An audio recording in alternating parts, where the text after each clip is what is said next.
alunos do 7º ano. Espero que vocês estejam bem, a família de vocês também, que Deus continue nos abençoando e nos guardando. Amém, né? Prezados alunos e alunas, vamos retomar aí o que nós estávamos vendo, né? Na última aula, nós começamos a trabalhar um assunto intitulado como Divino na Arte, né? Semana passada nós trabalhamos com a mitologia egípcia e grega, falamos aí, vimos vídeos, percebemos aí as diferenças nas aparências, nas formas e etc. Apesar de serem semelhantes, né, no quesito de uma explicação para cada acontecimento da natureza, acontecimento científico, mas, né, as suas têm as suas particularidades, as duas têm as suas individualidades, né? Bom, semana passada nós dividimos essa aula em 2 blocos. Primeiro, mitologia grega e egípcia, inclusive, tá? Hoje eu estou recebendo a atividade que eu solicitei na semana passada do desenho, tá? Da mitologia egípcia e grega, tá? Além dos desenhos, eu quero que escrevam um pouco das semelhanças e diferenças entre os deuses escolhidos, tá bom? E aí eu recebo hoje até meia-noite. Depois disso, finda-se, tá? Porque já fazem 7 dias, né, minha gente, que eu solicitei. Beleza? E pessoal, vamos lá. Hoje a gente vai continuar retomando aí do divino, da arte, mas hoje nós vamos falar dos primeiros povos do Brasil, os quais eu sinto muito, mas muito mesmo, de não terem a abertura, né, de não sabermos tanto sobre eles, que deveria ser matéria curricular, principal, fundamental, né? Mas infelizmente falamos de modo muito superficial diante de uma cultura rica e extensa e ao mesmo tempo particularizada, né? Se vocês olharem aí no livro de vocês, na página 158, logo no início, ele fala que hoje o Brasil tem cerca mais ou menos de 305 etnias indígenas, ou seja, 305 povos diferentes, 305 maneiras de ver o divino diferente, tá? Por isso que é totalmente errôneo falarmos que todos os índios são iguais, porque não são. Cada povo, cada tribo tem a sua particularidade, possui os seus deuses, a sua forma de ver o divino, entre todos os outros âmbitos, né, culturais. Então é muito injusto a gente ter essa visão. E é por isso que eu tô aqui hoje falando com vocês sobre isso e particularizando isso, tá? Nunca mais fale que índio é tudo igual, porque não é, né? Além de ser 305 etnias, são mais de 200 línguas diferentes, então por aí a gente pode ver que não tem nada parecido. Mas aí o que a gente pode dizer que há uma certa semelhança é a maneira que eles veem o divino. Para cada manifestação da natureza, né, esses povos indígenas acrescentam seres, né, divinos para cada manifestação da natureza, o trovão, relâmpago, a chuva, né, e pode ser um ou dois seres divinos. Isso é muito particular de cada tribo, de cada cultura indígena, tá? Então é interessante a gente pensar que então as lendas que nós temos aí do folclore, quem nunca escutou a lenda da Jaci, da Lua, da Manima, mandioca, entre outras lendas que existem no nosso folclore brasileiro, indígena, que nos mostra essa relação do índio com o divino, né? Que vê a lua como um deus, né? Jaci, no Tupi, enfim, né? Entre outras, a Vitória Régia, que é uma belíssima lenda. Conta-se que uma índia, né, se apaixonou pela lua e ela acreditava, né, que o guerreiro que morava na lua pegava as índias e ia morar com ele lá, as mais bonitas, e ela sempre queria ser a escolhida, né? Só que infelizmente nunca era escolhida. Então um dia, quando ela viu à noite a lua encostar no rio, porque dá aquela impressão, né? Quando aqui, né, o rio ou o pôr do sol, né, a gente percebe, dá a impressão que a lua ou o sol encosta na água. E ela se jogou no rio e começou a nadar para chegar até a lua. E aí o que aconteceu? Ela morreu afogada. E a lua, com pena, né, dela, a transformou na estrela dos rios, que é a Vitória Régia, que é uma flor maravilhosa, né?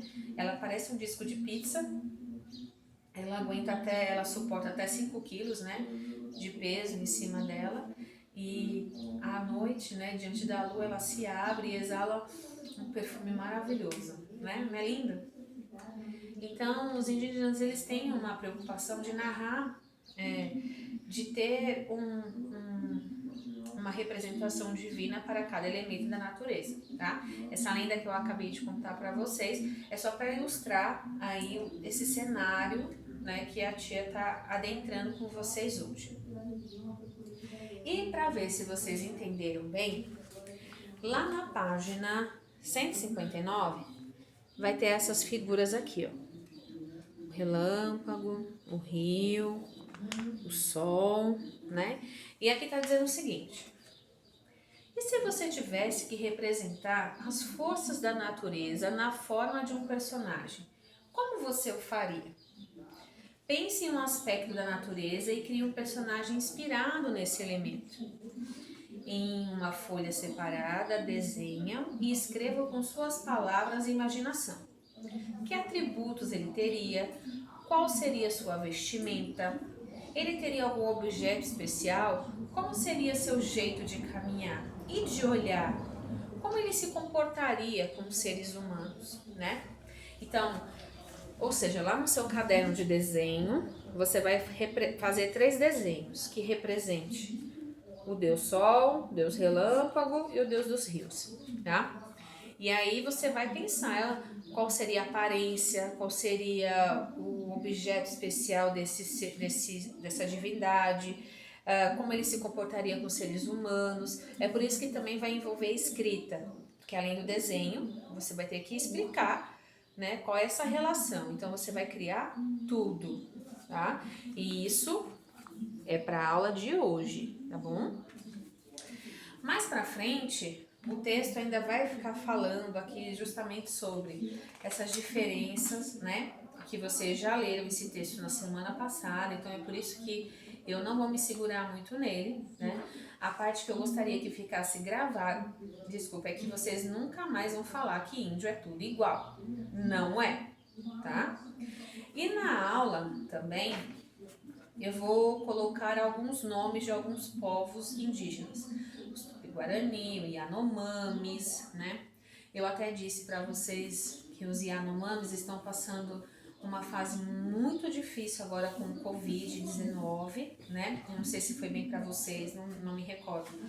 Mas que eles têm um ritual, que eles acreditam que quando um índio da tribo deles morre, é necessário fazer um ritual para que aquela alma consiga adentrar a próxima vida, né? Mais ou menos isso.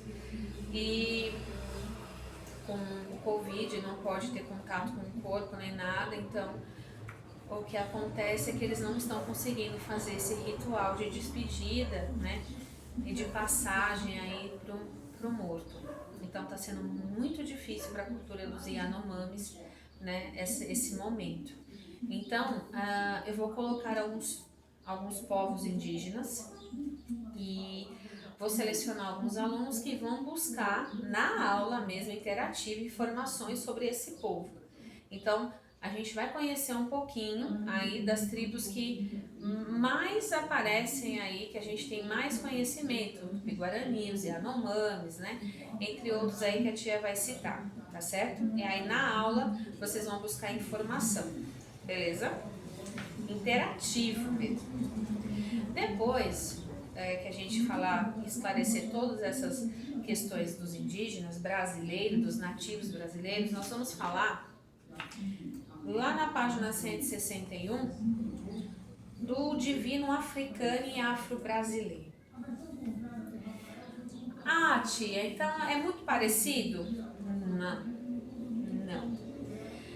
Minha gente, a cultura, se aqui no Brasil, né, nós temos 305 etnias, né, na África nós temos muito mais.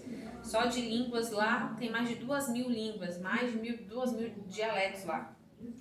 Então, a gente pode presumir que há muitos seres divinos, muitas formas de cultuar, muitas crenças diferentes, enfim. Então também não dá pra gente colocar tudo num potinho e falar que é tudo igual, porque não dá, tá? Frisa-se, é melhor frisar também que os indígenas que sobraram aqui no nosso país resistiram ao tempo e meu Deus do céu, as explorações dos europeus, né? Principalmente aqui em Portugal, entre outros, né? Muitas dessas tribos foram dizimadas nessa época dos colonizadores e existiam muito mais, né? Existiam muito mais. Só que infelizmente o Brasil é o único país que rejeita a sua própria história, a sua própria raiz, o que é difícil para eu entender às vezes. Por que valorizamos tanto a cultura do outro e não valorizamos a nossa e sabemos tão pouco da nossa? Né? E a cultura indígena é uma dessas, nós sabemos muito poucos. O que sabemos são lendas do folclore de um povo, porque se a gente fosse analisar o folclore de tribo em tribo, existem dezenas de histórias que não conhecemos, porque realmente faltam pesquisadores e faltam pessoas interessadas em descobrir a raiz desses povos. E os que se engajam nisso não têm visibilidade na mídia, não vendem livros a respeito, porque o povo brasileiro é um povo que não se interessa pela sua história. É triste, né? Mas é. Nós aprendemos sobre a história europeia, né? Às vezes você sabe coisas lá dos Estados Unidos, da Inglaterra, enfim, de vários povos, mas pouco você se sabe do seu país. E isso é triste, né? Essa visão do dia do índio, da peninha na cabeça, aí tá tudo muito bem lembrado, é errado, é errôneo, né? Por isso que no educandário nós temos uma visão bem diferente do dia do índio, apesar dos nossos pequenininhos comemorarem de uma forma mais lúdica, mas nossos alunos maiores, nós buscamos que eles se conscientizem de que o índio vai muito além de um penacho na cabeça. Ele traz história, ele traz a ancestralidade do brasileiro, enfim, a nossa raiz, é de onde viemos, né? E deveríamos saber, né, se não tudo, o mínimo, né, para nossa posteridade. Enfim, vamos aí falar aí dos povos africanos e a relação que eles têm com a divindade deles, tá? Primeiro, como eu disse a vocês, mais de 2.000 línguas, então nós temos a imaginação de que esse povo tem uma grandeza cultural e mística e religiosa enorme, tá? Só que a maneira deles olhar o divino é totalmente diferente da nossa, tá? Eles têm a gente reverencia, eles tratam o divino de um modo como um complemento da vida humana, né? É bem diferente a visão, é bem radicalmente diferente. Tem um povo chamado os Yorubá, que tá aí na página 162 de vocês, e eles são politeístas, ou seja, existem vários deuses, né? Tem aqui a história de Exu, Ogum, Xangô, Iemanjá, Oxalá, Oxóssi, né? E temos que parar com aquela visão, tia, vai falar em macumba, né? Não estou falando aqui dessa forma, porque eu jamais me referiria a uma religião de forma pejorativa, né? Mas infelizmente há preconceito. Por que é um preconceito? Aí a gente volta lá no passado. Quem foram os povos escravizados? Não foram os negros? Então, lá isso vem lá de trás. Então, tudo que vem do negro é menor, é sujo, né? Não vale a pena, né? Não é porque é diferente do seu que é menor.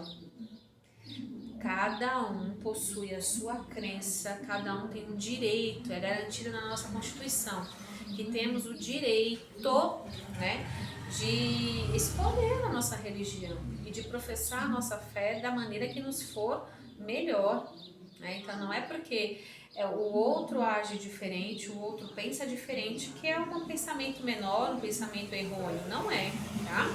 Então a gente precisa parar com essa mania de rotular as pessoas e rotular as crenças de forma pejorativa. Isso é errado. Você está tendo o mesmo comportamento daquele senhor daquele senhor de escravos que dava, açoitava seus escravos porque ele era negro, porque era escravo. A maneira como a gente nos posiciona hoje diante desse tema, às vezes a gente está voltando no passado e sendo senhores de escravos, colocando a cultura branca acima da negra, que não tem nada a ver uma coisa com a outra. Repito, a sua maneira de ver o mundo não é para todos, é a sua maneira de ver o mundo. O outro pode ver, é como se eu colocar aqui a imagem de uma arte e perguntar a opinião de cada um aí da sala. Cada um vai ter uma opinião diferente e a opinião de um é errada em detrimento à outra? Não, né? Então, a primeira coisa que a gente precisa acabar, e principalmente nesta aula, tá? Eu não vou admitir brincadeirinhas e coisinhas e figurinhas e com insinuações referente à cultura, né, que nós estamos vendo. Então nós vamos demonstrar respeito, e sei que vocês sabem fazer isso, né, para que a gente possa transcorrer a aula de uma maneira educativa e de valor, né, porque quando a gente está conhecendo o outro, a gente precisa conhecer para respeitar. A gente só respeita aquilo que a gente conhece. Então, hoje nós vamos ter aí essa janelinha para nos abrir aí, para conhecer o outro, conhecer o diferente, estarmos abertos para isso, né? Então, também na aula eu vou colocar aí algumas tribos africanas, algumas coisas aí para vocês estarem pesquisando e trazendo também para nosso espaço, né? Não é o nosso espaço corriqueiro da nossa sala de aula, mas o nosso grupo de estudos, eu me sinto acolhida tanto quanto na nossa sala de aula, né? Então, vocês estão sendo maravilhosos nas participações e tudo mais. E eu também quero aproveitar e deixar aqui um pedido. Estamos caminhando para a terceira semana de aula e tem aluno que não me entregou nada. Eu não vou citar nomes, né? Porque cada um sabe de si. E eu só posso colocar presença a partir do momento que eu recebo essas atividades. E se eu não estou recebendo, isso quer dizer que o aluno não está fazendo, né? Foi solicitado aos professores que tivéssemos uma flexibilidade nas entregas dos trabalhos e estamos fazendo. Estamos recebendo o trabalho de manhã, de tarde, de madrugada, enfim, em todos os horários. Tá? Mas receber em todos os horários é muito diferente de receber dia nenhum, hora nenhuma, né? Então, a gente sabe que tem alguns alunos que estão realmente com dificuldade, moram em regiões que a internet não pega, esses aí são outro casos a ser avaliados, mas há aqueles casos que a gente sabe que o aluno não está entregando porque simplesmente não está entregando, né? Então, a gente precisa ver direitinho e ter responsabilidade com as nossas coisas, não é? Tudo na vida a gente precisa saber que temos que cumprir, né, as nossas obrigações. Nem sempre tudo vai nos ser legais, vai ser bacana, né, dar trabalho, mas tudo isso faz parte do nosso crescimento quanto pessoa, quanto estudante, principalmente a formação de vocês como estudantes. Então, não deixem de mandar atividade e não deixe acumular, porque se deixar acumular vira uma bola de neve e aí não consegue cumprir nada, tá bom? Beijo e até daqui a pouco lá no nosso grupo de estudos.